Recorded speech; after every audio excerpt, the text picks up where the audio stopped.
Hari ini kita disadarkan pada sebuah peristiwa di mana kita sering buta mata kita, kita sering tuli telinga kita, dan kita sering gagu lidah kita.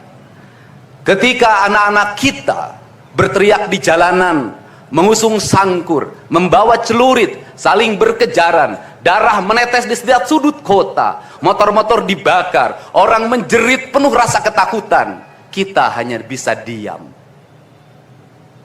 Ketika di sudut-sudut kota anak-anak kita menenggak ciu, ketika sudut-sudut kota anak-anak kita makan eksimer, ketika di sudut-sudut kota anak-anak kita makan minuman oplosan, mereka jatuh tersungkur, matanya merah penuh dengan rasa emosi, pulang ngamuk ke orang tuanya, kita hanya bisa diam. Ketika anak-anak kita menghabiskan waktu main game online sampai jam 4 pagi, tidak masuk sekolah, di rumah ngamuk, mengancam orang tuanya dengan pisau, menusuk kakeknya dengan sangkur, kita hanya bisa diam. Proses kita hanya dua, pidana dan penjarakan dalam penjara anak.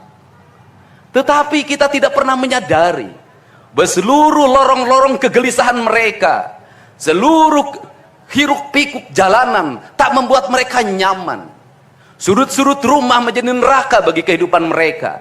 Lapang-lapang bola tergusur menjadi industri perumahan, pemukiman, dan pertokoan. Mereka kehilangan tempat bermain. Mereka kehilangan air yang jernih di sungai sehingga bisa mereka berenang. Mereka kehilangan gunung-gunung yang indah tempat mereka bercengkrama dengan alam. Mereka kehilangan sawah yang terhampar. Yang mereka lihat adalah kebisingan dan kebisingan. Bising di jalanan karena knalpotnya brong. Bising di rumah karena orang tuanya bertengkar. Maka mereka lari dalam lorong-lorong gelap. Digenggamnya handphone, diambilnya obat-obat terlarang, ditenggaknya minuman dalam sebuah kelompok yang sama. Kita orang-orang yang terpinggirkan di rumah, kita orang-orang yang terpinggirkan di sekolah. Guru-guru telunjuknya menunjuk pada wajahnya, tapi tak bisa memberikan solusi kegelisahan jiwanya. Semua orang hanya memberikan pengamatan, analisis, kajian. Itulah metodologi yang dikembangkan bangsa ini. Tetapi tidak ada yang berani mengambil solusi, mengangkat mereka di sudut jalanan, dimasukkan ke barak, dididik secara militer, diarahkan menjadi anak-anak yang berguna.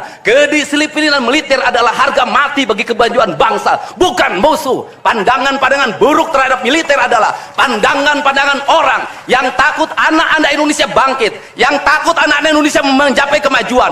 Mereka takut bangsa ini menjadi bangsa kokoh dan tegap. Mereka ingin bangsa Indonesia menjadi bangsa pemabuk yang setiap hari mabuk akan ilmu pengetahuan, yang setiap hari bertengkar di TV, yang setiap hari bertengkar di medsos, sementara hamparan kekayaan alam diambil sama mereka. Janganlah kita menjadi antek dari bangsa lain, memporak-porandakan diri sendiri dan bangsanya dengan alasan pengetahuan, dengan alasan hak asasi manusia. Anak membawa motor di bawah umur adalah pelanggaran hak anak. Kapan kita bertindak? Dan selama ini kita membiarkan anak-anak nonton film tanpa didampingi oleh orang tua. Itu adalah pelanggaran anak, dan kita tidak pernah bertindak. Anak-anak di bawah umur merokok, minum minuman keras, itu adalah pelanggaran hak anak. Semuanya kita berdiam. Anak-anak main game online, nonton tayangan-tayangan dewasa lewat media sosial, kita berdiam. Negeri ini akan hancur manakala semua orang berdiam. Maka orang yang memegang kekuasaan harus menggunakan tangannya untuk merubah seluruh kemunkaran ini menjadi sebuah kebajikan.